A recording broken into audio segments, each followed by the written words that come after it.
Good evening, good day, everyone, and compliments of the day in whichever part of the world you're connected or where you're connecting from. It's glad to have you here. So, we saw two key concepts as far as oversight is concerned. We saw governance and we saw management. And for governance, it is basically a top-down or uses a top-down implementation. In other words, governance is the responsibility of the echelons, the leaders of an institution. Governance is to leadership or leaders. Management is to managers. So it is the responsibility of the leaders or the echelons of the institution to implement. So it's a top-down approach from the board, starting from the board, where we got the chairman of the board and all this retinue of members of the board downwards.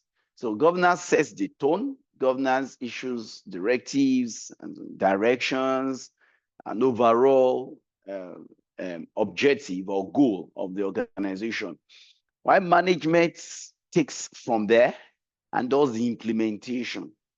So that's just a recap. And we saw GRC in the light of capabilities and the individual resources implementing these, the objectives of, or the purpose of setting up these capabilities as capacities, having capacities to do so. So, Open Compliance and Ethics Group in 2002 gave us the name for the first time, GRC.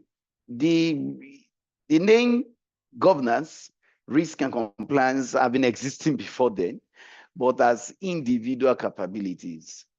But OCG saw the need to unify these capabilities as to establish what we call goal congruence, so that all efforts from governance capability, the risk capability, and compliance capability will strategically align with the overall objective of the organization.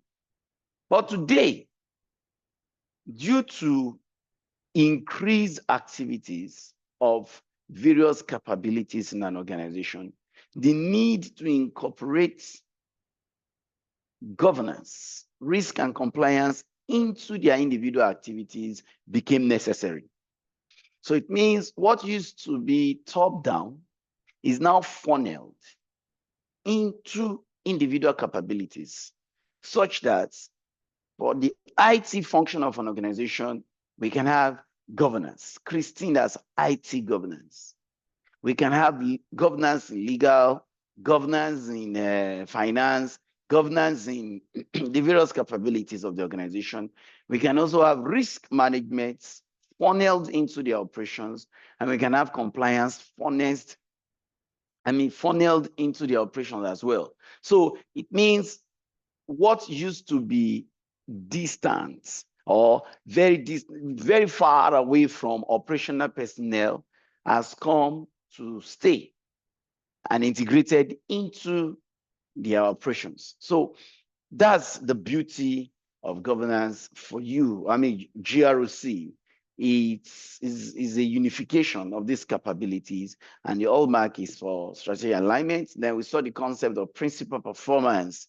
That was a name or a compound statement that would say propounded by OCG. We never had the word principal performance before then, but they gave it to us, and it's fine. And we saw what it meant, the organization's ability to reliably achieve objectives. That is, that assurance from the organization that the objectives will be achieved, risk will be addressed in the light of uncertainty, and then there would be integrity, ethics. That was what they christened, and it still remains as performance, principled performance.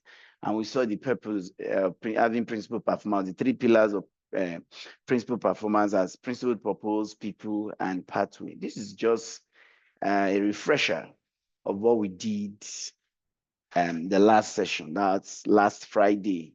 And then we saw the steps taken to achieve principal performance in light of learning, alignment, perform, and review.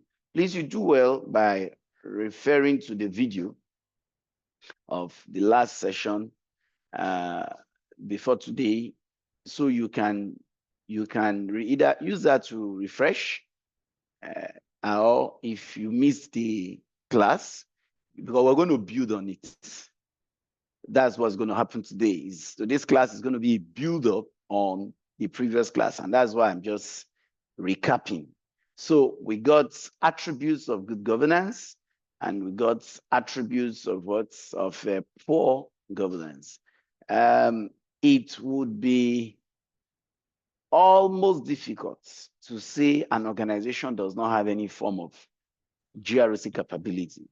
Of course, it might not be formal, but they do have GRC, not as a unified, might not be as a unified whole, but they do have some form of governance or resemblance of governance. It might be integrated into management functions. They do have risk. It might not be a formal approach. Might not be their risk management might not be formalized, right? But in a way, they have some practices or set of practices addressing uncertainties. It might not be standardized, or it might not be implemented in line with industry good or best practices. Also, compliance, although compliance happens to be the biggest absence in organizations that have poor GRC. You are likely to identify governance by its attributes. You're likely to identify risk management. But when it comes to compliance, whether formally or informally, might not be there. So, and that is why when you mention GRC to some persons who appear to know it, what comes to mind in this era is compliance. We've known risk. Risk management has always been with us. Governance has always been with us. Then what is compliance? And that is why a lot of emphasis locally and internationally is placed on compliance. A lot of emphasis is placed on compliance. So we're going to look at compliance today. So let's get into the class proper. These are the attributes. So there's a GRC mindset, because it's a unified capability or is a unification of capabilities. There is a psyche to it. There's an approach to it. It's not some hunches. GRC is not a concept. I did quite much last week I talked more about that it's not a concept. GRC is a capability, or is a set of capabilities. So it's not a concept. Please refer to the video. It's not just something you read. GRC is not what you memorize. It's not what you just, I know governance now. Maybe it's not just governance, risk, and compliance. Governance means this, risk means that, compliance. GRC is not that. It's not a concept. It's beyond the concept. It's a practice. It's a system. It's an implementation. It is operational. It can be operationalized. It can be institutionalized. Yes, and I will mention that a common approach to institutionalize or operationalize GRC is system approach. I remember I made mention of that. I said a few times in the previous class, employing a system approach. There's this concept called system theory. Within the concept of system theory, it is believed that an organization or a group of persons or a society or an institution or a business is an integration of functional interrelated parts, that these parts are all working together to actualize the same objective. In the light of system theory also, there's what we call the subsystems, and there's what we call factorization and a whole lot. I'm sorry, I can't teach system theory now. But then if you understand system theory, then you would understand why I said what I meant by it is through a system approach that GRC is operationalized or institutionalized, because we're talking about these capabilities integrated into components or into systems, oh my word, into subsystems that make up the organization, so that GRC becomes a culture, GRC becomes a conduct, GRC becomes a behavior, GRC becomes an understanding, GRC becomes the life of the organization. So there is a mindset to it. And that is where we are now currently on the global scale. GRC. So we saw the mindset as setting the tone from the top, which is top down, identifying risk, or and also what's meeting regulatory demand. We'll talk more about compliance. So the GRC components you can see here as having these various components in GRC actually called assurance.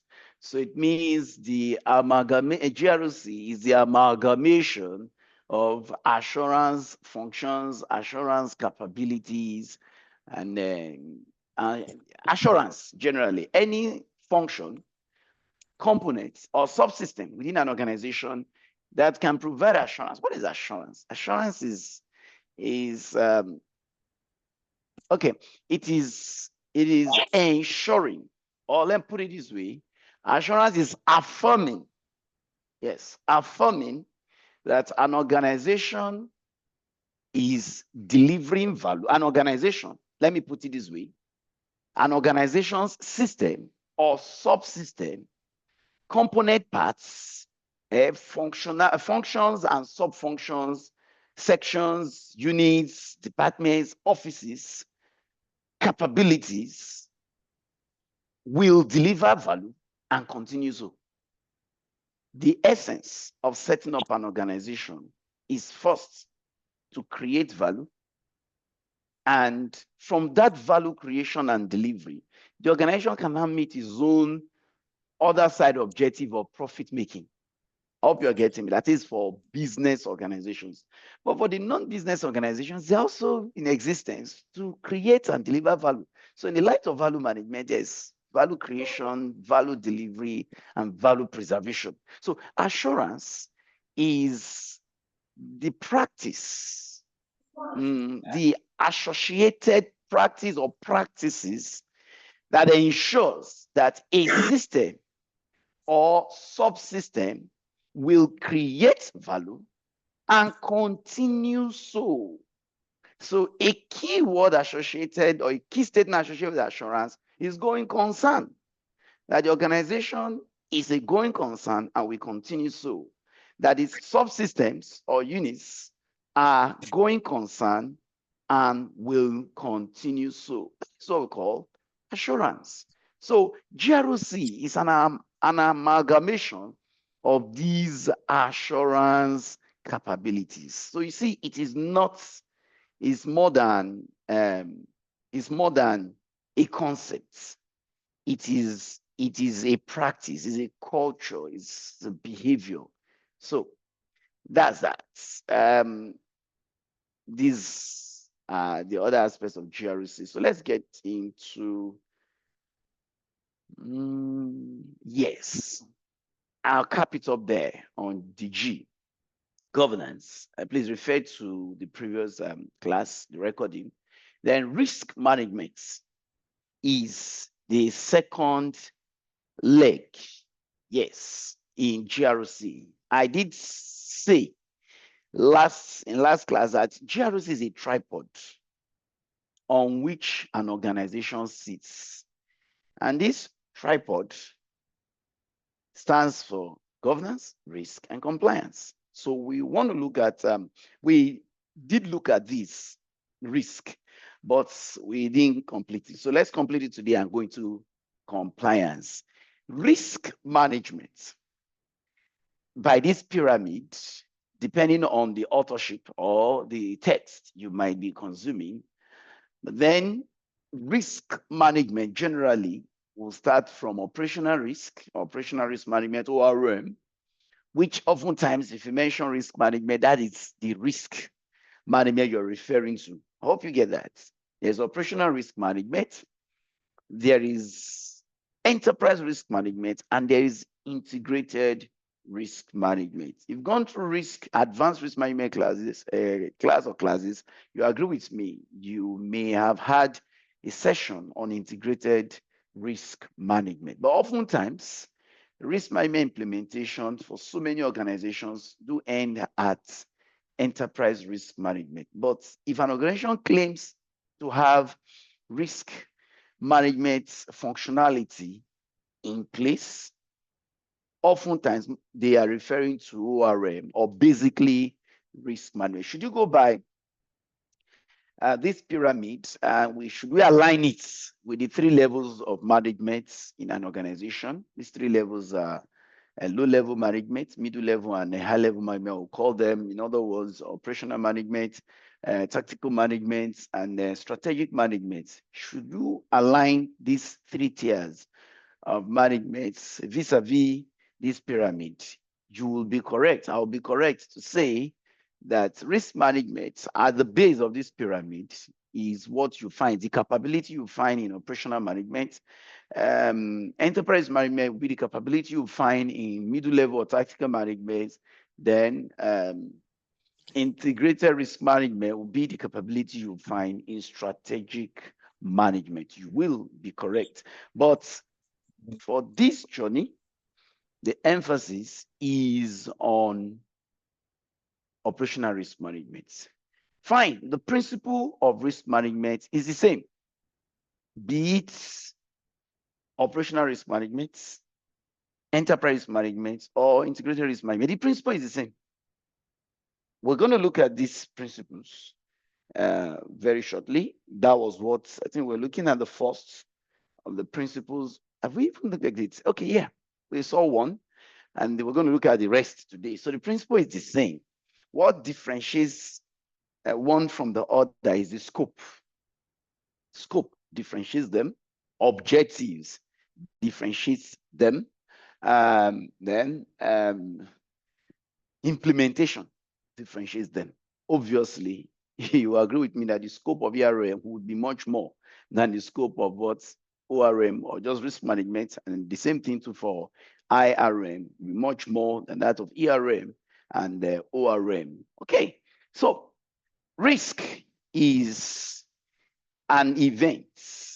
Yes, risk has to be an event. It has to be a happening, an occurrence with undesired outcome. That is what we call risk. It has to be an event or an incident with undesirable outcome. And I would like to say here, for clarity, that risk management can be seen from, or let me say risk, let me put it in the right perspective, risk as an event or as an occurrence can be seen from 3 perspectives. Number 1, risk as an event. Number 2, risk as an incident. Then number 3, risk as a problem. Please, I am not limiting the concept of risk and risk management to these 3 alone. That's my disclaimer. Depending on the authorship or the text you might be consuming, you might be reading, so you don't, but I'm also very correct in my own, in my assertion too. I'm very correct. A risk as an event is a happening, though negative in nature, is an occurrence that does not have an impact, a negative impact. That is, it happened, but there was no impact.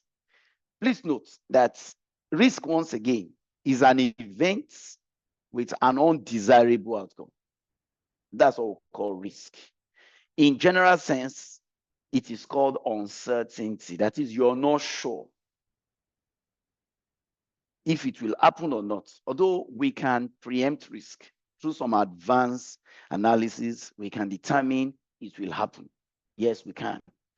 But do some based on the sufficiency of data, and we can actually determine that it will happen. I hope you're getting me. Now, we may not be able to determine what the impact will be, but we can determine its occurrence. We can, by some very advanced computation, or even using your professional judgment, if you are a risk assessor, you can determine. But that'll be based on, if it's on best of judgment, that will be based on either your experiences in the past with similar environment, or there are some key risk indicators that you're very used to. Should you identify them, and if necessary measures to address them are not in place, it will happen. That's what we call likelihood. And then you can also base the occurrence that it will happen on data, past data. But like I said, it's an advanced approach. But then that is for sure certainty that it will happen. But then the bottom line of risk is the impacts. We might not be able to tell how much the impact will be, but might be able to tell, we might give you just a range. Okay, the impact will be between these amounts. It's in terms of monetary, in monetary terms, between these amounts and these amounts, or between within this range, in terms of it's going to affect life or skills out there, about our resources. We can likely tell that this machine or this resource would experience some downtime and so on and so forth. Okay, but then we might overestimate the impact. We might underestimate the impact, right? We're going to talk more about that in subsequent coming slides. So, but bottom line is, two things are key here: that it will likely happen and there will be impact. Now, back to the three approaches, looking at risk. Yes, the three lenses with which we look at risk. Number one, once again, is it is an occurrence, but this occurrence is undesirable, but there was no impact. So the events occurred, but there was no impact. That is, it has the potential to cause harm, but there was no impact. For instance, power surge. There was power surge, and you could hear the noise, but fortunately, there was no impact. No device got damaged. The device that received that surge was not damaged. Of course, you agree with me that you've had that such, you've experienced such. That's probably there was a power surge, or there was water overflow is bank, but there was no impact. That's at that level, it is called an event. But at the point where the risk occurs and there is a negative impact, it is called an incident. So an incident is an event with a negative impact. So in an incident, we got events or chains of events. I hope you get that. Then we have what we call problem. A problem is a form of risk that reoccurs. You know, when an incident occurs, naturally, what will be your disposition? You will respond to it, right? Please note, you can react and you can respond. We don't react to risk. We respond to risk in order to address it. So if you've been reacting to risk, perhaps, or you've been reacting to risk incidents, perhaps you should review your approach, right? Your approach to managing risk. We don't react to risk. We respond to risk. And the response can be proactive or can be what? Reactive. So in this light, if risk occurs as an incident, I hope you understand now, as an incident, the impact. As an event, no impact. As an incident, there is an impact or two or more. If you address it and it repeats itself, you address it and repeat itself, it's no longer an incident. It is what? A problem. So a problem is recurring incidents. I hope you get that. For the opting time, or to cap it up there, an incident is an event with an undesirable impact. A problem is what? Recurring or incidents. So if you think you have addressed it and it's recurring, you've addressed it recurring, then it means it's no longer an incident at that level. It is a problem. There's what we call event management within the concept of risk management. There's what we call incident management, and there's what we call problem management. These are different skill sets. It means the reason why it's been recurring as a problem is because you've been addressing it with the skill set of incident management. Do you get that? You've been addressing that incident, which is a problem. You've been addressing the problem, so to put it, with the skill set of what? Or the knowledge of incident management. That's why it keeps recurring. If you address it as a problem, it will stop recurring. So we're going to see how you address or how you manage these. So in the light of GRC, the risk management is the integrated approach. It is all the efforts that you integrate, that you fuse to help the institution manage its risk, adhere to governance framework and regulatory requirements. So that is that. Let's move on. So you can see this picture. A lady, as she climbs up to achieve more objective, she's got an umbrella covering her, and you can see droplets of what? Of rain. That's risk attempting to occur, or she's responding by shielding herself against the occurrence and impact should it occur of risk. I'll put here that we can respond to risk by making sure it does not occur or it doesn't happen, or we can respond to risk by, okay, should it occur, the impact would not be borne. We're going to look at this response. So we've seen risk in that light as here is a core concept of risk management. And then we got threats. Threats are negative potentials capable of causing harm. That's what we call threats. No threat is a positive potential. I hope you get that. Okay, let me quickly bring up something I said in the previous class, which is opportunities and threats. Okay, opportunities are beneficial, are gainful to an organization because they exploit their strength to maximize it. Yeah, an opportunity can also be an event. Just as risk can be risk is an event. An opportunity is also what? It also can be an event, right? Okay, so exploring that event to your advantage is what we call opportunity, though you are not exploring it unethically. I hope you're getting me. We are professionals. I mean, when I mean we, all of us now in this class, you are in a professional class. So we should act as such, and we should have the same mindset that as professionals exploring opportunities, it is called an opportunity so to the organization when you explore it within the confines of ethics. If you are exploring an opportunity unethically, you will be creating risk. Someone has to pay for it. I hope you get what I'm talking about. If you exploit an opportunity unethically, someone has to pay for it. You know what you just done? You just created risk for another entity.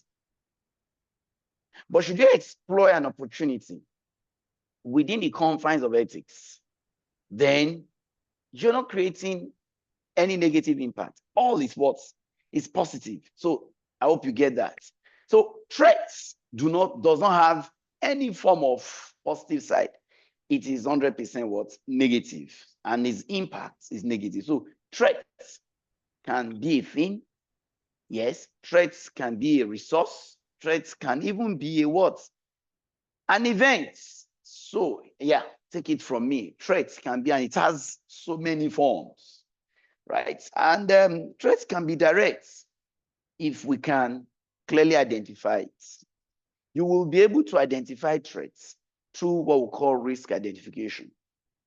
It might not be a deliberate approach, like, oh, we are conducting risk assessment. So one of the steps in risk assessment is to identify.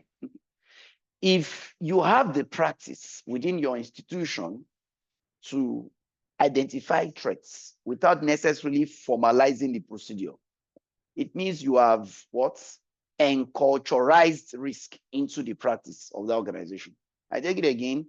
If your institution and the manpower within the institution have the capacity or the ability to identify threats without necessarily formalizing the process, but there is a communication procedure to report it, or to flag it, then you are good.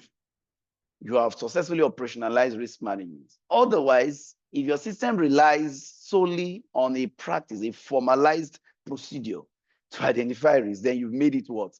A functional responsibility. That is, there is an arm of the organization, a capability in the organization that does that. And that is what ERA is. I mean, the one of the crux of ERA, that risk becomes, or risk management becomes, every manpower's responsibility. That risk management is operationalized into all the functions of the organization, rather than leave it to a department called risk management, or whatever name you call it, maybe internal control, internal audit, depending on the name some organizations call it. So if the threat is known, can be clearly identified, then it is direct. Otherwise, it is indirect. If that threat is hidden, like stealthy malware, there are some, let me be specific, virus that are stealthy. Some are polymorphic. Okay, polymorphic virus are even easy to identify. But you see, the stealth virus, they are not easy to identify. Once they get into your system, they shield themselves from being easily identified by your endpoint security or your antivirus solution. In that instance, we say that threat is veiled, is covered. It does so deliberately. Then conditional threats are threats that just occurred because an incident occurred or by an action. It was not intended to be a threat. I hope you're getting it. Let me give you a good instance. Controls as a system of ensuring that an organization is operating as designed and is actualizing its objectives, and where there are deviations, that necessary remedial actions are put in place, can also amount to threats. Controls can become burdensome. I know as I'm communicating now, some of you are confirming it. Yes, you remember that control. You remember that policy at work that was counterproductive, right? The moment a policy, a procedure, a directive, a standard, a regulation, which is meant to guide and guard an organization's practices towards the actualization of its objectives, or to address events, incidents, or problems, the moment they become counterproductive, we say they have amounted to what? To threats. That kind of threat which was not intended. But because it has become counterproductive, we say is what? A conditional threat. Please quickly, as a feedback, can I get thumbs up or 2 if I'm still communicating? Just as a feedback. Okay. Thank you. Thank you. So let's go ahead and see more of these other key concepts in thank you in risk management. We got vulnerability, like the name sounds grammatically, lexically. Vulnerability is a weakness, is a flaw. Now, let me take a bit into SWOT. SWOT is a quadrant, is a management tool. Yes, it's a strategic management tool, just like we got SMART, which is a metric and also a tool to set the right goals, which underscores effectiveness. SWOT is a management tool that uses a quadrant, and on one side of the quadrant, let's say the quadrant's got 4 sides, A, B, C, and D. So let's say at the top, at the top we got A and B, and at the bottom we got C and D. It means on that quadrant, to your left, you got A and C. To your right, you got B and D. Now, to your left, A and C, up is strength. C, below A, is vulnerability. Then to the right, up is B, which is threats. And opportunity. That's what? Opportunity. Then D at the bottom to the right is what? Is threats. How do we make sense of SWOT? Ash, I won't teach that. Maybe I would. I won't teach that now. I would perhaps we will someday introduce a training. I come for free. That would be to implement SWOT in cybersecurity management. Yes, SWOT can be implemented, can be is a very strong strategic management tool. Okay, don't let me go into. I'm tempted to teach it, but I will not. Okay, so your left up there is strength. What does strength do? Strength amounts to your resources, your capabilities.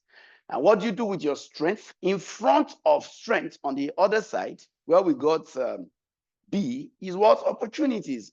So what do you do to opportunities with your strength? Is to exploit. EXPLORE. You exploit. But at the bottom, to your left on the quadrant, is vulnerability, and to your right is threats. What does threat do to your vulnerabilities? Is to do what? Is to exploit it. EXPLOIT, to exploit it, which translates into risk. The moment threat is exploiting your organization or your resource vulnerability, an event is occurring. Do you get that? That is why I had to take you into what? Into SWOT, just to buttress the concept of risk. When we say risk is an event, an incident, or is a problem. Anytime risk occurs, it is because threats is exploiting a vulnerability, which in this case might be physical, might be technical, or might be human. In the light of human vulnerabilities, lack of skill, lack of awareness, poor education, employee incompetence. These are vulnerabilities. Otherwise, why would you employ anybody into your system? Is it to just come and earn salary? No. You are engaging either as an employee, as a third party, as a contractor. You're employing an individual because you want that personnel to use his resources or competencies to help the organization translate its competencies into actualization of the organization's objective. That is why you employ manpower. Okay, let me put it in this instance. If a resource that is meant to translate into actualization of objectives is now being exploited, even if it's not exploited. The fact that it has no value, it becomes a vulnerability. Take that from me.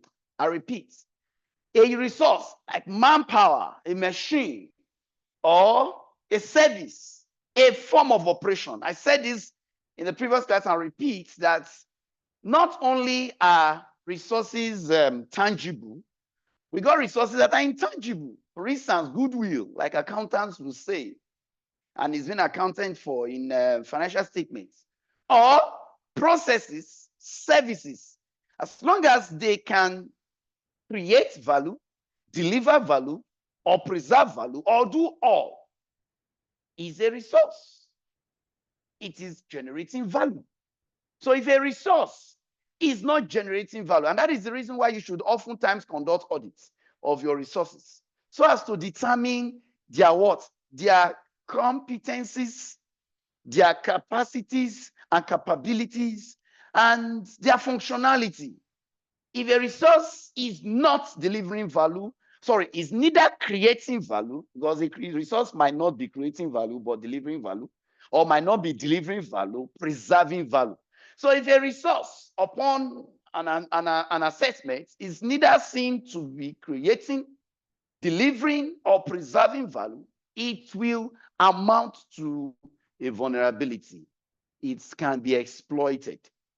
But when a resource with a capacity to deliver is exploiting the system, it becomes an insider threat. I hope you get that.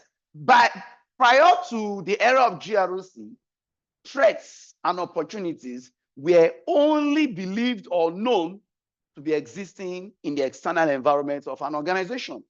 But today, we now have threats within. So threats that are within the institution are actually strength. I'm not saying threats that infiltrated a system.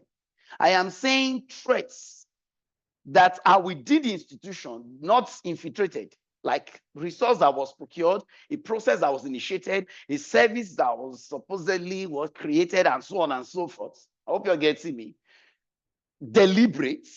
If it's not exploiting the system, it is meant to aid, it becomes a threat, an insider threat. So today we got insider threats and what? External threats. So threats can be found within and without. So threats can be physical, threats can be technical, from technology, like a malware. Sorry, I'm in light of threats. Vulnerabilities can be what? Physical, can be easily seen. Oh, that place is weak. Let's exploit it. Can be technical, like a bug or a defect in an application that can be exploited by an attacker or a hacker or a malware. And lastly, can be human. We've talked about that, so let's build on. Then another critical concept or core concept in risk management is likelihood, the probability that risk will occur, the probability that a given threat will exploit a known or known vulnerability. Also called likelihood, probability, or the chance that this exploitation will occur. And it can be scaled as low, medium, or high. There is an instance, a case study we're going to look at. So you see all of these expressed in a case study. We got impact, the consequence of that event or incident occurring, that problem occurring. Is what we call what? Impact, the consequence. It's definitely taken away. For instance, there could be downtime in the network. The network might fail. That's an impact of an event that occurred, an undesirable event. Okay, let's quickly look at the risk management life cycle. Risk management is a collection of processes. I will say it is procedural. So it's got a life cycle. There are steps to be taken in the light of providing these oversights. So let's get into it quickly. The first step in managing risk is called identification. That is being able to identify. This approach might be systemic. This approach might be often, of course, it will be procedural, or there will be a program to its effects, because there will be an approach to identifying it. So any of these practices, as long as it is aimed or tilted towards identifying risk, then it becomes what? Risk identification. Quickly, what exactly are we identifying? I want to talk about it.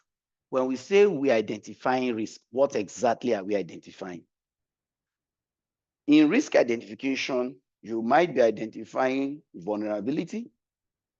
As a matter of fact, it all starts with a resource. There will not be an event or an incident or a problem called risk in the absence of a resource. There has to be a resource. There has to be a thing of value. Otherwise, there will be no what? There will be no risk. Vulnerabilities are internal to resources. Threats in this light are external to a resource.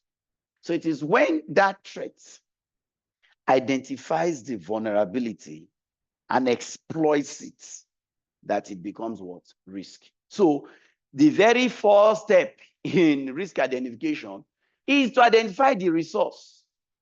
How would you identify a vulnerability in the absence of a process that creates, delivers, or preserves value?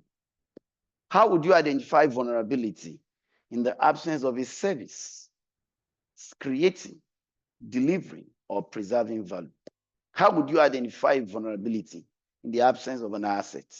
So the very first thing is to keep an asset inventory, then classify the assets. As you manage the asset, in the course of what? Doing that, you would identify what? Vulnerabilities. Then the threats that will exploit it or exploit those vulnerabilities you now identify. It's not enough to identify vulnerabilities, but to also identify threats. It's not enough to identify threats, but to also identify what? Vulnerabilities. I hope you're getting me. Oftentimes, when institutions suffer terrible setback, that is the impact of a risk anyway, it is not because they didn't see it coming. I hope you're getting me. Oftentimes, you hear them say, we saw it coming. What exactly did they identify? But they said they saw it coming. What did they identify? Was it a threat they identified and failed to identify vulnerabilities? Was it a vulnerability they identified and failed to identify the threats? Okay, another thing is what? The likelihood that it will what? It will occur. It's not just enough. We're going to talk more about likelihood later on. Not just enough to say we did identify the vulnerabilities and the threats that can exploit them. But what about determining the likelihood that it will occur? Oh, we took the necessary actions. Did you determine the likelihood? Upon what basis did you take the necessary action? Okay. In risk identification, there is documentation, there is brainstorming session, there is a checklist to work with. SWOT analysis comes there. I've talked about SWOT analysis. And there's expert review. Now, why expert review? The reason is because risk management is not based on guesses or hunches. Risk management is a professional skill set. I hope you get that. Risk management is not, I can do it. On what basis? What are your capabilities to do it? And that is why you are in a class like this. I hope you get that. So you don't hand over risk management oversight to a newbie or to a novice. You don't do it. In fact, can somebody quickly go into the chat and drop the answer for me? If you hand over, should you hand over your risk management oversight to a newbie, to a novice, What does that amount? I will not give you option. Please quickly drop a response. You employ a novice or a newbie to manage risk for your organization. It amounts to something. What is the name of that thing? Let somebody quickly drop the response for me. It amounts to something. Thank you, Adekunle. It amounts to what? Vulnerability. You know why? Vulnerabilities can only be found in a resource. That manpower is a resource but lacks the capacity to deliver. And vulnerabilities can only be found in a resource. So because it lacks the capacity to deliver, it becomes a what? A vulnerability. But should that manpower have the skill set to deliver, but it's not using that skill set to exploit the vulnerability of that system, we say is the what? Is a threat. That is why threats are called potentials. You remember I said threat is a negative potential. A threat is not a weakling. A threat is not some incapacity or some, no, a threat has the capacity to do. But except that it is using that capacity harmfully. What is called a threat. A threat is not a weakness, it's the capacity to do, but just exploit using that capacity wrongly to cause harm. Okay, so the next step here is in the life cycle is risk assessment or analysis. And in your assessments, which involves evaluating the risk which you have identified to now determine the following: the likelihood that it will occur, the impact, and the severity, addresses things like, involve things like probability assessment. That is, you carry out an assessment to determine the likelihood of that occurrence, that it will occur.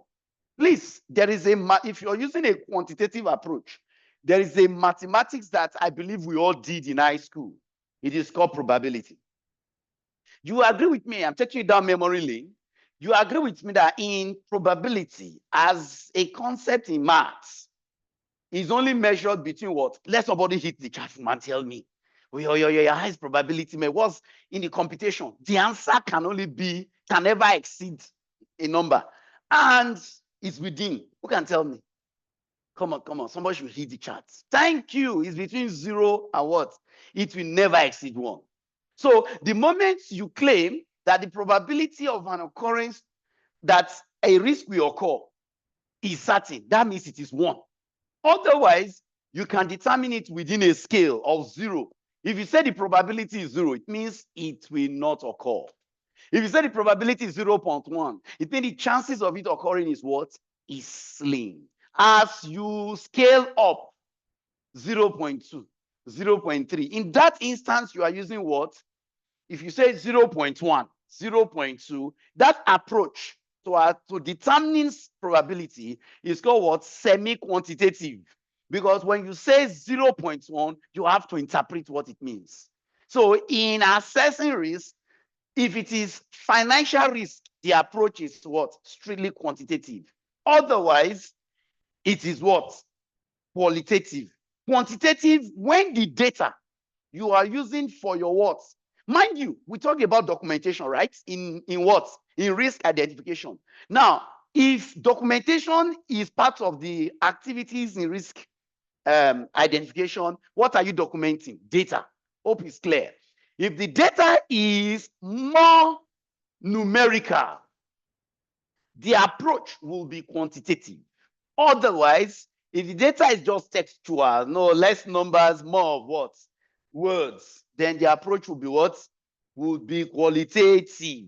I hope you're getting it. Otherwise, you might be using a hybrid of both, quantitative and qualitative. You say the likelihood is 0.5.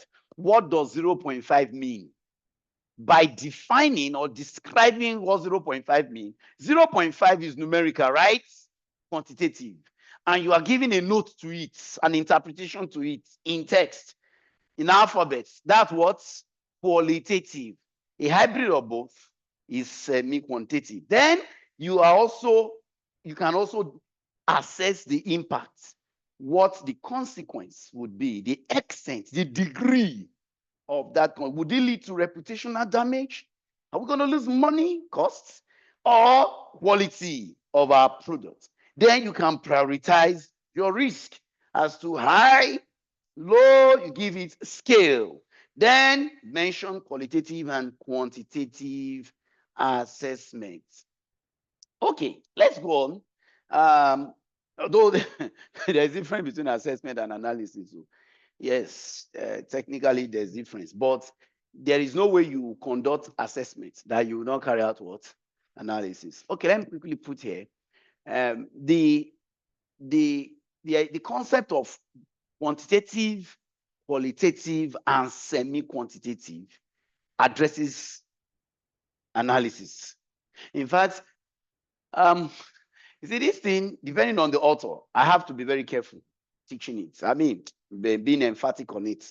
And depending on the author, some author will say both are the same. Some will tell you that analysis dwells more on likelihood and impact. That assessment dwells more on vulnerability, asset vulnerability and threat. Sorry, I read different texts. Even me, I've written about it. So as I said, I have to be very careful, being emphatic on the difference. But this is my submission, that in conducting assessments, you're also carrying out what? Analysis. It is inseparable, really. Analysis is what? You can't separate. Some author claim that analysis is a subset of assessment. I agree 100% with that claim. That is subset. That is one of the activities to be performed when carrying out assessment, depending on the work you're consuming. Another step or node in the life cycle of risk management is risk response. You know, I said something at the time. I said, you can either be reacting to risk or you are responding to it. Well, if you are reacting to risk, your approach is 100% negative. Take that from me. But if you are responding to risk, it is called treatment. You are treating the risk. I hope you are getting me. You are addressing it. So let's look at the 4 commonly used or written or referred to words that are associated with response. Some author call it TARA, T-A-R-A, for transfer, accept, reject, reduce, guys. And okay, let me take it again. Transfer, avoid, reduce, and accept. TARA. Depending on the text you're reading, whatever the name they call it, is actually around these 4. You may see other lists beyond the 4. They actually churned out of these 4. The 4 ways to respond to risk. This risk response is a course on its own.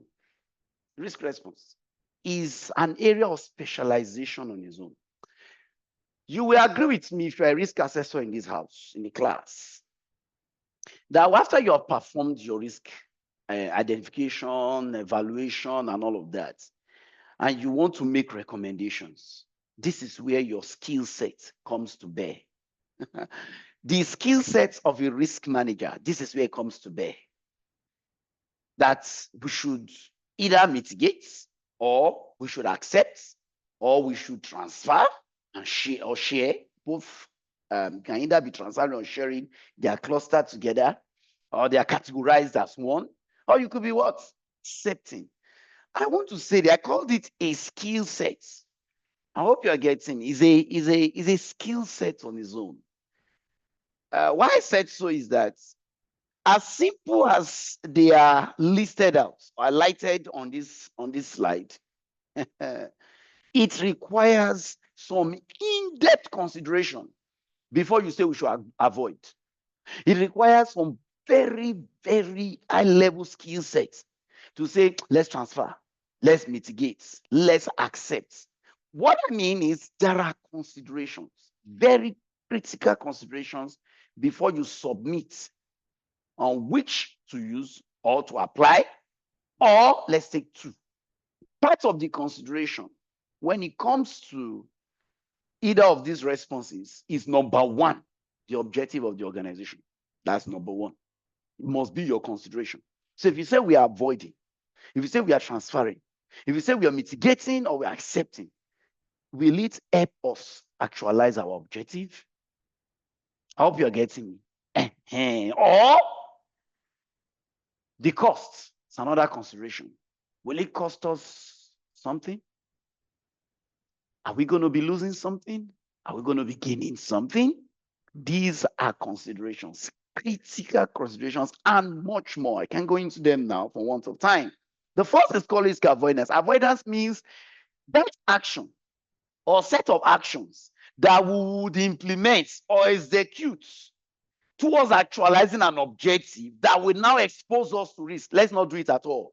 That choice, that decision that we need to make, that choice we need to make or decision we need to make or take towards the actualization of a given objective or goal or target that would now expose us. No, let's not do it. So risk avoidance can be enterprise in nature. For instance, we need to branch out. You mean that local, if you want to set up a branch there, the risk exposure of setting up a branch there is there are what? There are thugs in that environment.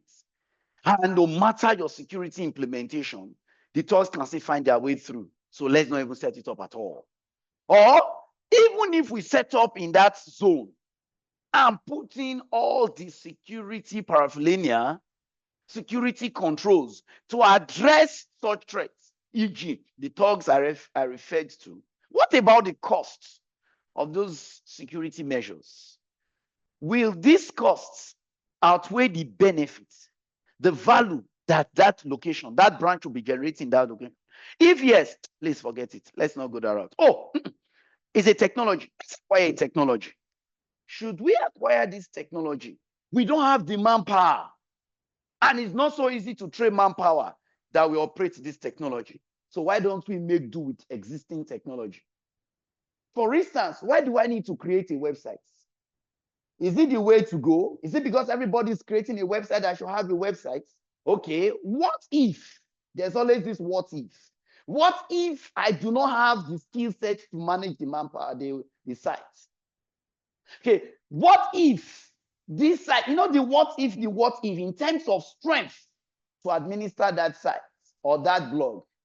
I hope you're getting me. What if it's not there? And Funshaw once told us in class that every resource, a website is a resource.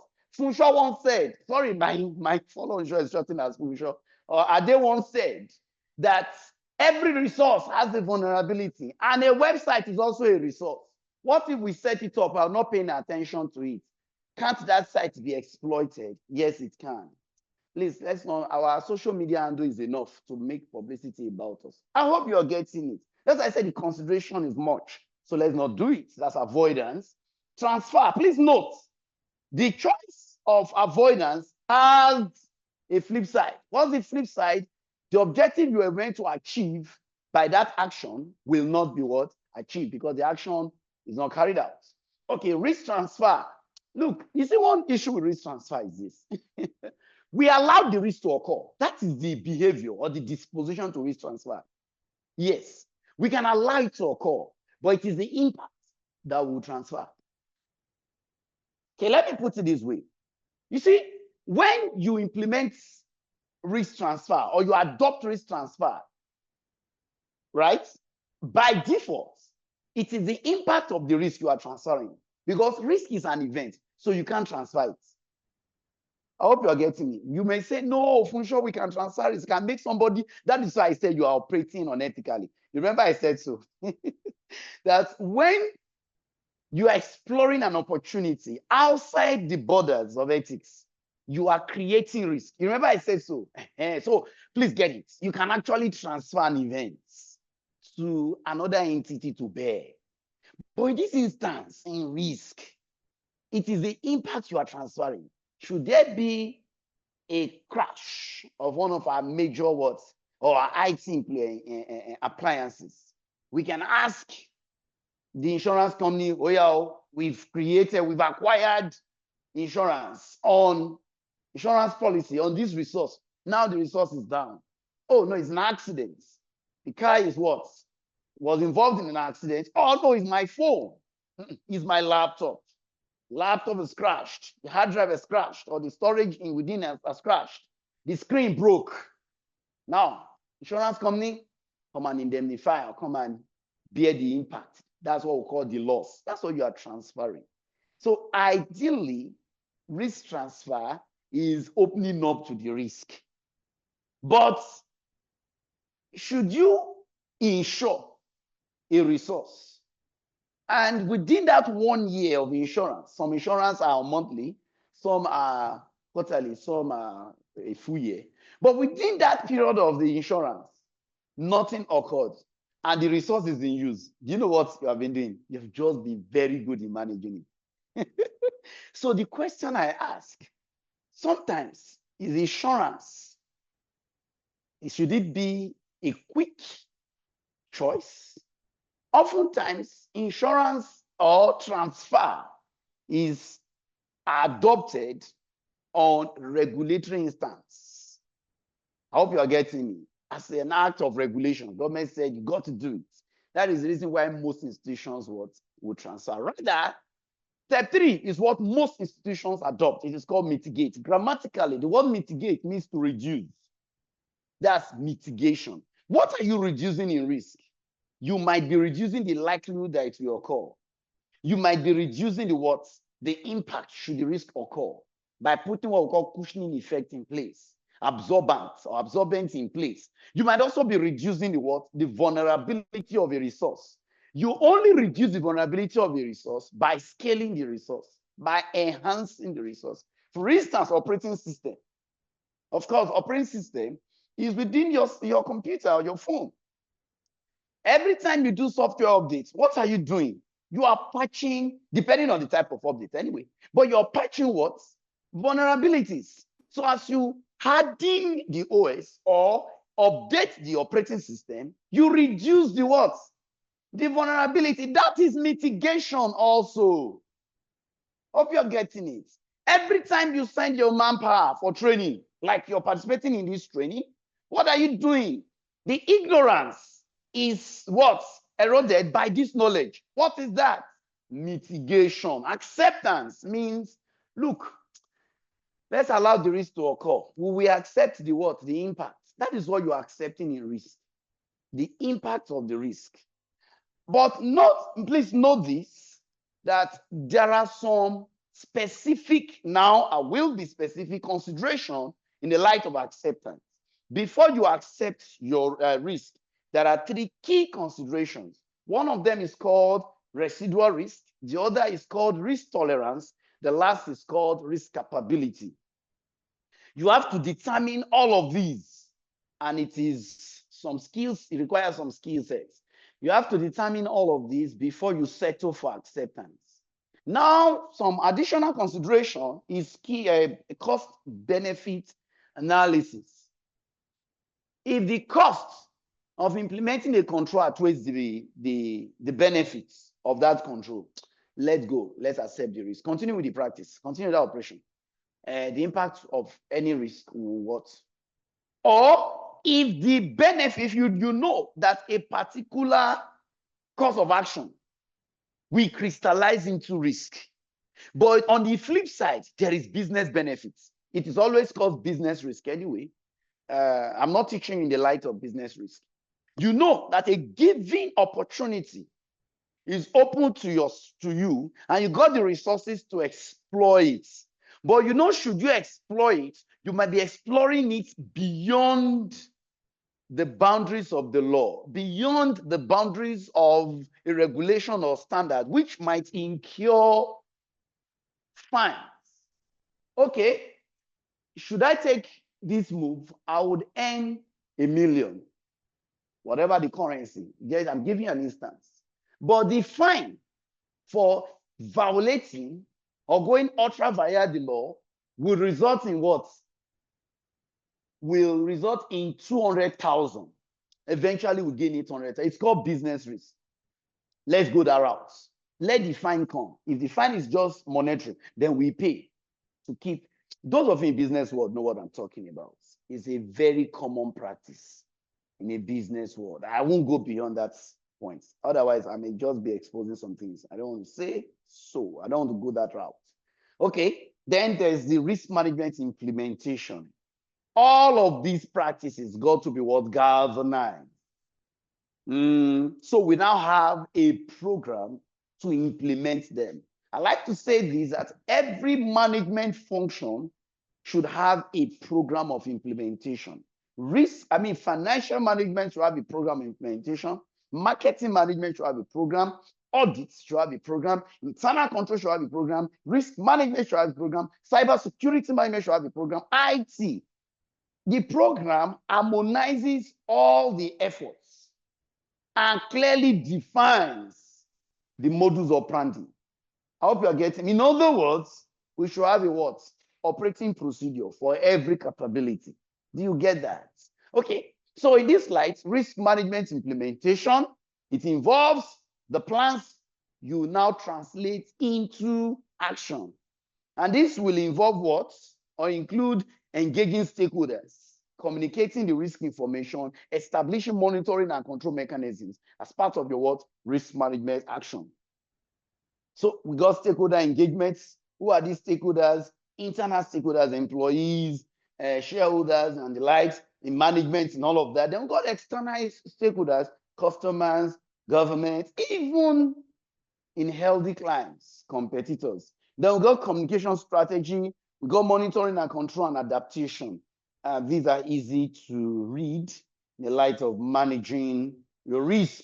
Then, after you are putting, or while you put in a risk management process or procedure in place, there should also be the aspect of monitoring. We call it continuous monitoring. You know why? We should continually monitor and review our risk. One, the business environment is never constant. The operating environment of every institution is dynamic, never constant. If that operating environment is not constant, therefore, the event called risk, incident or problem will evolve in the same, either in the same direction of that word, dynamism or dynamics, or in opposite direction. I hope you get that. So, because the business environment is never constant, it's always dynamic, so will the risk event, the risk incident be. And that is why you should constantly monitor your risk. For instance, a risk identification you classify as minor or low. If you do not monitor it, might just translate into what? Into major. Hope you get that. Please, hope you get that. So let's see, as it is said here, it involves ongoing assessment of your risk plans. What is the assessment there? Identification, evaluation, ranking. Identification, evaluation, ranking. I want to quickly put here that one of the documents, yes, that are all called the working tools or work papers. When I say paper now, sorry, in a digital form. Part of the working tools in risk management is called risk register. So means what I'm trying, the point I'm trying to make is that as an act of monitoring and reviewing your risk, the risk register is at the core. I take it again, in monitoring and reviewing risk, you will be identifying, you will be evaluating, you will be what? You will be ranking. What was ranked yesterday or days, weeks, months ago, just might evolve to become what? High. I trust you get that. So let's see the stages in monitoring, regular reviews, performance metrics. You set metrics in place to what? To measure these evaluation or these findings. Risk reporting is one of the ways we monitor risk. E.g., you are the risk manager. The onus will be on you to regularly report the organization's risk posture. Sorry, there are some terminologies in risk I don't want to talk about now because we're not. We're just looking at all of these on the surface. We're not going in depth. Please note that Skill to Pro Academy has a training that will be opening that will be open soon or opening soon. And it is titled Cybersecurity GRC in Cybersecurity. Is a specialist route. I want to quickly say this, that all our trainings are specialized from the entering points. Instead of give you cybersecurity generically or generally, our approach is to skill you up to become a professional in the line of cybersecurity. The days of having cybersecurity as keeping the mindset of cybersecurity as just protection alone, those days are come and gone. Or considering cybersecurity from offensive, hacking, pen testing, those days are come and gone. So I find there are still pen testing training, they are specialized training. Anyway, please do not start pen testing and ethical hacking as a newbie to cybersecurity. If anybody tells you that, you will come back to tell me that you could not survive in that field. Yes, you will come back to tell me. If you are new in cybersecurity, let me say you are new to tech. You now start your cybersecurity journey with offensive, or you now start with ethical hacking, penetration testing. As a newbie to tech, you will come back to tell me that you couldn't survive. Of course, these are specialized routes. Why I said so is because there are some skill sets in cybersecurity you should have before you go into pen testing, or before you go into ethical hacking. A very popular tool in ethical hacking is Kali Linux, or you might be using Parrot, a not so simple, but medium tool. I mean, in that world of ethical hacking and penetration testing, Kali Linux is the most recognized, and everything. Kali Linux is an advanced operating system. An operating system, make sure that you are communicating using what? Command line. Unlike Windows, that you are just clicking. And you're not used to tech. And you nosedive. Sorry, I use the word nosedive, but that's the way I can put it. You getting into ethical hacking or pen testing as a newbie to tech, you are nosediving, and you know what it means to nosedive. Of course, you're going to be hot. So it takes some mastery. You're so used to Windows operating system, the GUI interface, graphical user interface. Just click, drag, drop, copy, paste. You know what I'm talking about. Then you're now going to an operating system, though it has the GUI, but you're interacting through what? Through terminal. Terminal in Linux is what we call command line in Windows. And it's like you are coding. Did I say it's like you are coding, but you are not, it's not necessarily an executable code. I hope you get that. Of course, you are coding. You're writing a syntax or two or more. They are not executable. When I mean executable, something you can compile and relaunch and always install there and there. Hope you get that. So you're just going to be hot.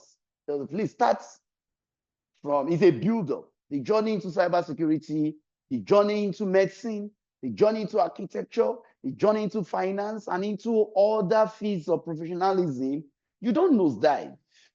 Did you nosedive to study engineering if you did study engineering in school? Did you nosedive into studying medicine if you did? Did you nosedive to study law? Did you nosedive to study accounting or finance? Did you just jump into it and 2 months, 3 months, you were done and you knew it? You knew it was procedural. The same thing too goes for cybersecurity. Nobody deceive you with some cheap ad that are meant to get what's in your purse into their pockets. That don't worry, in 3 months you are done and you'll be earning 6 digits. Sorry, these are marketing campaigns and the amount of social engineering. I am saying it. I'm an authority, so I can say it. I'm an authority here, so I can say it. So do not be deceived through some social engineering stuff. Come specialized, coming in from the entry points. You just might not be skillful in the offensive. The defensive just might be good for you. I'm not a tech person. Can I do cybersecurity? GRC is here. We're going to look at privacy tomorrow. Privacy is there. We're going to look at security operations. For the technical hands. I love technology. Security operations and defense will serve you right.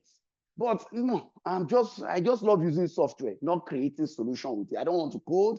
I don't want to make, I don't want to configure. Just let me use an existing solution to protect, to ensure CIA, So you know what I'm talking about? Oh, come on. Defensive will serve you right. Currently, we got 3 programs. We got Cybersecurity GRC, specialist route, like I said earlier. We got Cybersecurity data privacy and protection. Then we got cybersecurity, security operations, and defense. This current training is on the surface. Nobody can teach you cybersecurity in depth in 6 hours or in 6 days. Nobody's going to do that.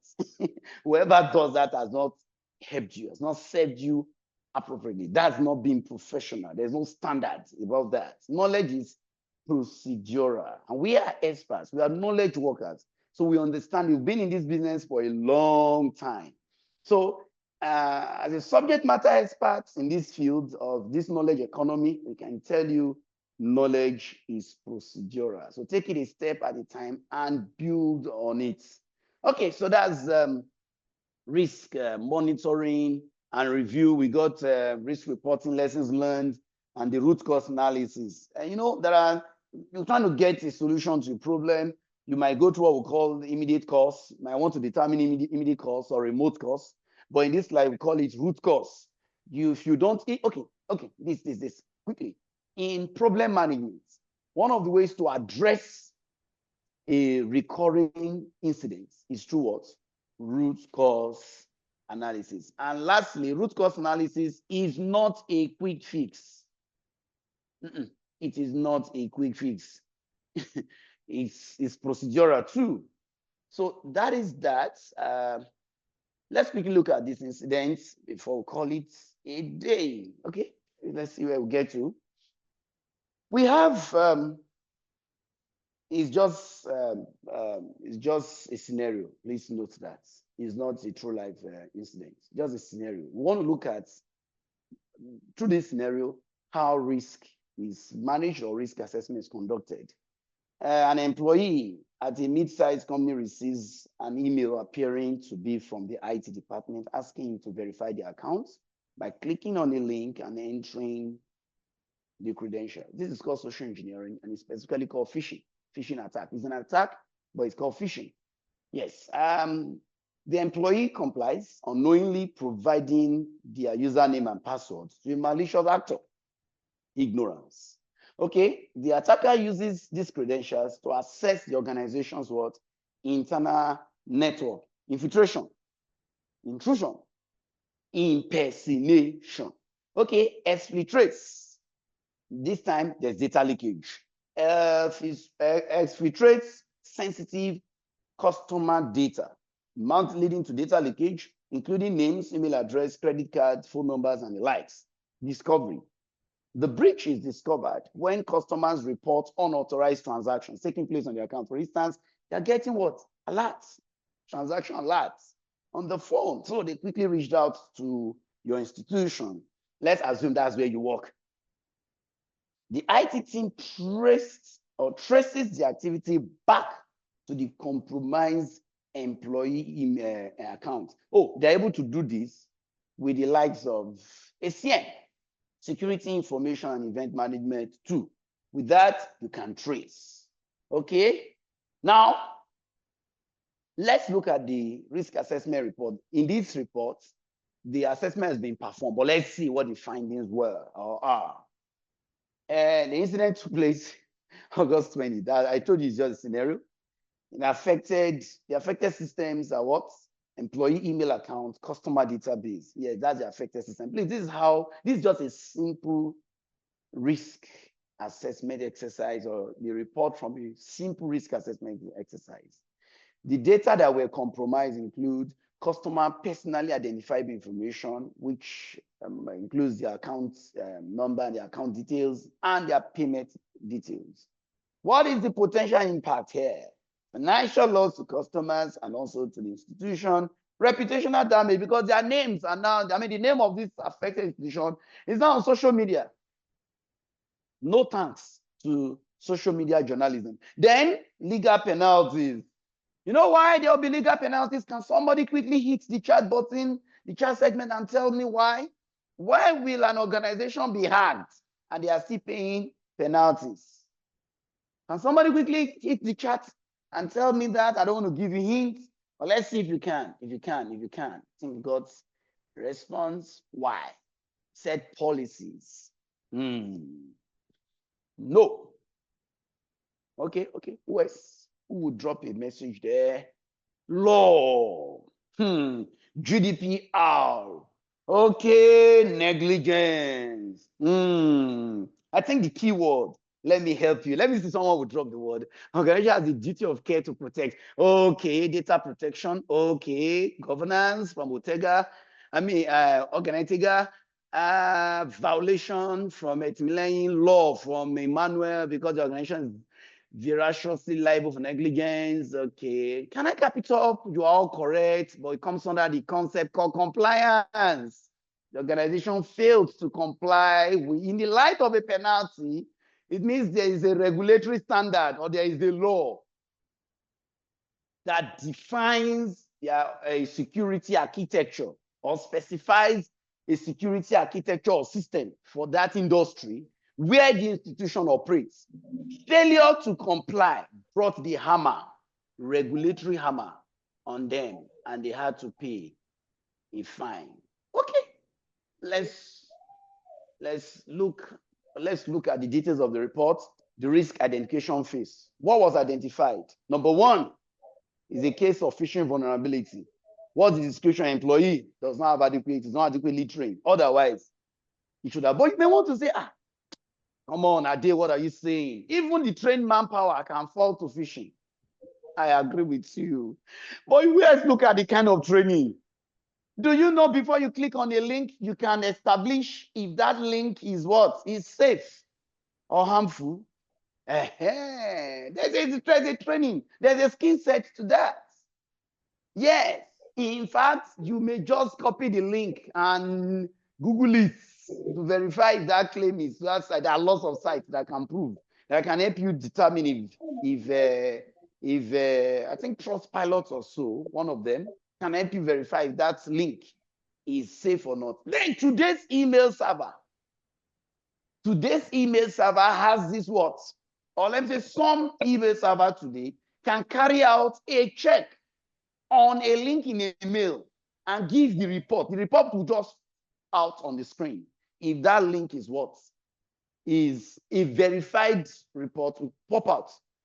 If that link is what? Is safe or harmful. And you will see the name on the pop-out that this link is not safe, is coming from an unverified source or whatever. You will find the report. I don't know if there's anyone in the house who can give me a thumbs up for that if you have that experience where you work. So we got weak authentication. How come? They just took the username and password and were able to gain access. It means multi-factor authentication was not implemented, which may involve what you know, what you have, who you are. So access to that email might require what? Username and password, that's what you know, and a token or a biometric authentication through the use of what? E.g. fingerprint. Also data exposure. They were able to what? Copy out sensitive data, leading to what we call data leakage. Then regulatory non-compliance, that's what I just said, e.g. GDPR, like one of you mentioned, NDPR in these parts of the world, Nigeria Data Protection Regulation, General Data Protection Regulation. These regulations can't be regarded as two-step. Of course, it is called two-step. Let me quickly say something, Emmanuel Wonko. It is called two-step if you're only implementing two out of the multi-factor. Otherwise, you call it multiple. Do you get what I'm saying? It might just be what you know and what you have. That's a token, or what you know and who you are. But what you know is always in the picture, which is a default mode of authentication. Okay. So let's move on and see risk analysis. Look at the analysis report. It's a risk. I mean, under the risk description, the phishing was successful. What was the likelihood? Of course, 4/5. Yes, it's classified what? The scale is classified as high. Anything from 3 to 5 is a high rating, and then the impact is absolute 5. Then the risk level. How do we determine risk level? Likelihood multiplied by impact gives us 20, so it's high. Exfiltration. Were they able to what? Copy out data? Yes. Was it everything? No, but they were able to copy out.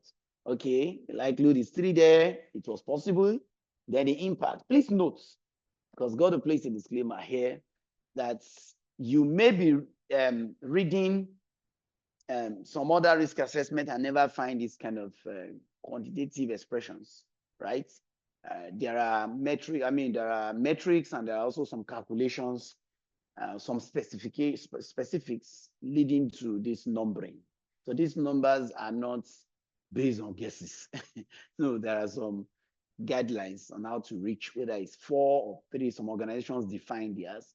Some of these guidelines are adopted from existing standards, like I think ISO 31000, that's risk management, and then we got others, even in NIST CSF, and also in NIST DSS, data DPF. I might call it data privacy framework, the DPF. They got the assessments. There are these 2 assessments in data privacy we're going to talk about. Let's get there. Then there's reputational damage. The likelihood is 3. The impact is 4. The risk level is medium. Then that is what this means is that the impact, the risk level from the attack being successful is even more than the reputational damage. We can still easily manage the reputational damage, but the impact has happened. Then regulatory fines. The fact that you are paying fine, it is absolute. Then the evaluation. High risk areas, phishing sources and data exfiltration are critical risk due to, of course, it is high. Phishing is classified as high risk any day, anytime, and data exfiltration is also high. You know why? Should data be exfiltrated from your system, copied out from your system due to an attack, it will lead to loss of confidentiality. And any loss to either the C, the I, or the A is what? Is classified as I. Loss to integrity, loss to availability of resources are what? Or the loss of confidentiality, the loss of integrity, the loss of availability is always high. Then the medium risk here is reputational damage. You can easily manage that. Regulatory fine can easily pay that. I hope you're getting me. But then the impact, that is what is lost here, is confidentiality.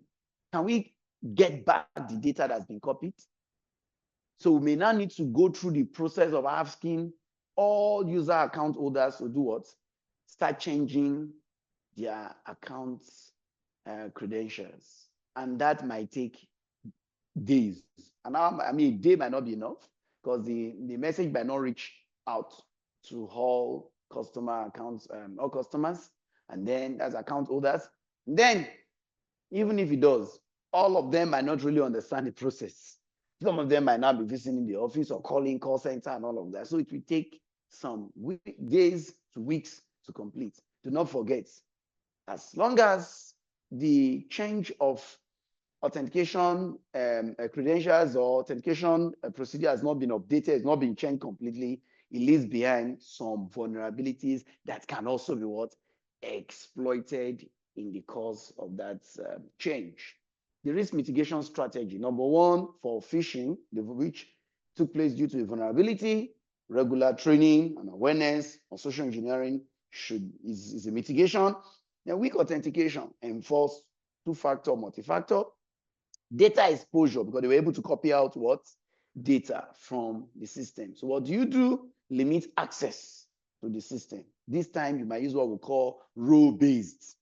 So not anyone can access database, and what? Even if they can, copying out from the database should require some what? Some multi-layered security. Someone should get involved, a senior authority if a personnel is doing that, a superior should be involved by way of what? Authorizing that copy. And lastly, regulatory non-compliance. What do you do? This is where compliance comes in. You may need to do what? Implement some compliance program. We'll talk about that later. Then recommendations, immediate actions, reset all employee password, notify affected customers, isolate and investigate the compromised system. Once you detect that account, deactivate it. Then the next, please, you don't delete accounts. We don't delete user accounts in cybersecurity and in IT practice. You should deactivate it. Then the account, the system itself that was infiltrated should be contained by way of disconnection from the net until the system is sanitized. Hope you're getting, because sometimes you just might need to format that system. Funshaw said so, yes. Because the attacker they have planted one bug, one harmful way, one malware into that system that it might even be a spyware. I hope you're getting me. It might be a spyware. The attacker may have planted a monitoring application into that system. So just scanning it may not be enough. You might need to format it. I hope you're getting me. Or what we call reload. You need to reload or reset that system's operating system and have it back before coming back on the network. A long term, develop incident response plan, schedule quarterly security awareness training. Please note that quarterly. Okay, so what it means is regular security awareness training. Then audits should be, we call it systems audits. So who are parties as part of the report? Responsible parties for this action. What's the action? These recommendations. Who should do that? IT management should be involved. HR and legal should be involved. Legal for compliance, HR for training, IT for the multi-factor and the other security measures. Then management for what? Resource allocation. Then there should be a follow-up. So if you count from today, the follow-up will be what? We're talking about August now, September, October, November. 3 months from now, the assessor should do a follow-up if these recommendations have been implemented. Then the objective, assess effectiveness of those mitigation strategies that were recommended. And then conclusion, review dates, then all of that. Okay. So we call it a day here. We'll take compliance, which is the last lap of GRC, and dive into data privacy tomorrow. Before next week, we look at security operations. And the prof will be coming to talk to us for about 30 minutes. Please prepare. You don't want to miss that segment. It will be happening on Thursday. So please prepare. We got a prof in the house, a professor of engineering, and then will be addressing us about some opportunities that we can exploit as part of the deliverables in this free training. Thank you, everyone, for coming to class today. Admin. Thank you so much. Thank you so much, Ade. Please, let's appreciate him. Let's appreciate our instructor. Thank you so much, Ade, for such a clear, insightful, and practical session. Thank you. And to everyone here, we truly appreciate your attention, your focus, and the time you've dedicated to your learning today. So we'll now quickly, our time is fast spent, so I have 2 questions here already. So we'll move into our question and answer segment. If you have a question, please type it in the chat box. So I would like you to note that all questions will be taken through the chat only. So this is an opportunity for you to get clarity directly from the instructor. So the first question I have here, Ade, from Stephen, he said, he asked, what about zero-day attacks? How do we identify the vulnerability? Thank you. Big question. I hope everyone, let me first even start by saying, what's a zero-day attack? A zero-day attack is an attack in which a vulnerability is exploited on the following basis. One, the vulnerability is unknown to the network admin or the management of the organization. So upon discovery by the threat, it was exploited. That's one. Two, a vulnerability that's exploited that management is in the know or the network administrator is in the know, but no action was taken, is another basis for what having a 0-day attack. Like the name, look at the name, 0-day. It means there was the threats left no chance or chances. He simply struck, just took advantage of that vulnerability before discovery or before action, necessary control measures are taken. So how do we address vulnerabilities that are exploited through 0-day attack? Quickly, vulnerability assessment, continuous vulnerability assessment is a skill set in cybersecurity. Threat intelligence, like we go, okay, let's use the word like pen testing, primarily addresses what is aimed at identifying vulnerability on like ethical hacking, aims at what exploiting vulnerabilities for those who want to know the difference. So vulnerability assessment is called vuln assess. Vuln assess, that's a short name we call it in our world, should be a practice, a regular practice. One, that's one of the ways to do what? To address vulnerabilities that are exploited through 0-day attack. Number two, automation. You would need to automate somewhat monitoring tools. For instance, CM. You might need to implement a CM tool like Splunk, like Microsoft Sentinel. We got others too. Some are open for use, limited extent. Then, as you intend to go further, you subscribe for those in the cloud, even some that you can install. And you can also set up a CM yourself. There's a skill set to that. You can buy a computer, preferably a desktop with some good, don't necessarily have to be a server, but a desktop with some good processing capacity and build a CM into it. You build it so it will be on the network constantly. So you need to automate network monitoring so that once those vulnerabilities are detected through the monitoring process, because the truth be told, you cannot employ a manual approach to network vulnerability. How many vulnerability would you detect? So automate the process so that technology does it for you. Today we have AI. Please, there's AI for cybersecurity. Please note that. So you might need to identify the AI that is suitable for that, implement into your system, and then you get real-time reports. But please note, based on the factors, the basis I gave you for 0-day, I said it might be the exploitation of vulnerability unknown to the administrator or the management, or it might be the exploitation of a vulnerability, though management is in the know, the administrator is in the know, but no action was taken. In other words, even if you put CM, I hope you're getting me. Even if you put your automate monitoring, what if you're not taking, you're not going through the reports? What if you're not carrying out actions? So you can see it's a hybrid of both technology and man having to do the right thing at the right time. I hope I've been able to answer that. Thank you so much, Ade. I have the second question here. It says, let me drop it in the chat, but it says you mentioned the NIST, CSF, and the ISO number in the previous class. Is GRC more like a framework, like the NIST risk management framework? Did you get that question or you want me to? Yes, I got it. I want to respond to it. Okay, thank you. GRC has a framework for its implementation. Let me tell you the beauty of frameworks. Ade is employed as a cybersecurity analyst. Ade is given the system, the information system. Ade implements security measures.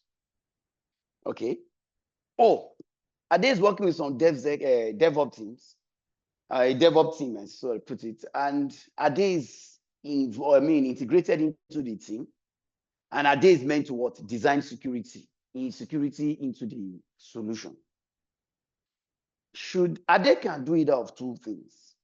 Ade can choose to use his professional competence or his expertise, but Ade might be getting it wrong at some point, relying on what he knows alone.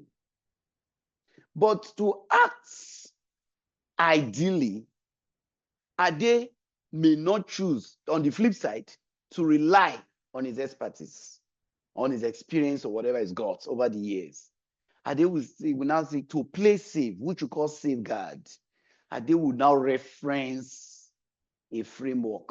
That's the beauty of framework. Instead of you relying on your skill set, which may never be enough to design and set up the security infrastructure, you now choose to reference a framework and adopt the specifics or stipulations of the framework and implement into your system. Which one will give you safety the most? Of course, the framework will do. The same thing too for GRC. GRC has a framework. For instance, the Red Book from OCEG, the current version is 3.5. To implement GRC or to operationalize GRC or to institutionalize GRC, you may want to refer to such a model. It's a model. You may want to refer to it or refer to some other existing what? ISO has one now. ISO has one standard for GRC, but I can't remember the number. If anyone's got that number, please let us know in the chat segment.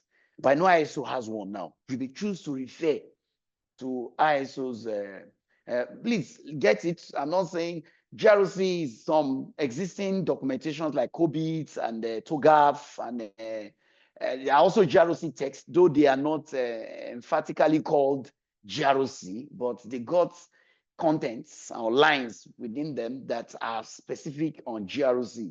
Hope you get it. So you might also need to reference, like for instance, COBIT, Control Objective for Information and Related Technology, RISCAT, IT, VAL IT, so what? GRC frameworks, and some of them are standards you might need to reference and adopt into your system, and then you implement. So I hope you guys, so GRC has got a framework like some other practices too in the organization. Yeah, have I answered that? Thank you so much, Ade. Thank you. Please let's appreciate him once again. We have now come to the end of class 3 of Mastering Cybersecurity Essential Training. What a powerful and enriching session. Thank you. A big thank you to our instructor. Thank you once again for delivering so well. And to every participant here, thank you for showing up, for staying engaged, and for being part of this journey. Your consistency is what makes all the difference. So while saying that, I would like us to keep in mind that certificates will only be issued to participants who officially register for this program and attend a minimum of 4 live classes. And if you join today through a link shared or access link shared by a friend or a colleague, but you have not yet registered, please use the registration link that has been shared in various groups and communities and on our social media platforms, and make sure you register with the name you want it to be on your certificate. And if we have any participants who have missed, I can see some questions here, who have missed part of today's session or previous classes, the replay will be uploaded to our website, www.skill2pro.com, via the YouTube. So by this weekend, you will gain access to your learning portal where you'll be able to revisit past recordings and complete quizzes. There will be quiz for each module. So please stay tuned to the community and groups for updates on this. That should be ready by weekend. In addition to this, we encourage you to subscribe and follow us on all social media platforms. I'm going to share the link with us now. It has also been shared in the various groups and community so that you will get first-time updates where we have any activity or training and various things, resources coming up. So our next class will be tomorrow, Friday, same time, 6 p.m. to 8 p.m. West African time. Please mark your calendar, come early, set your reminder so you don't miss the class. As we close, please remember, cybersecurity is an investment. Keep revisiting your notes and don't just stay. Start applying what you have learned. Thank you once again for being part of today's class. We look forward to seeing you same time tomorrow. Have a wonderful rest of the day.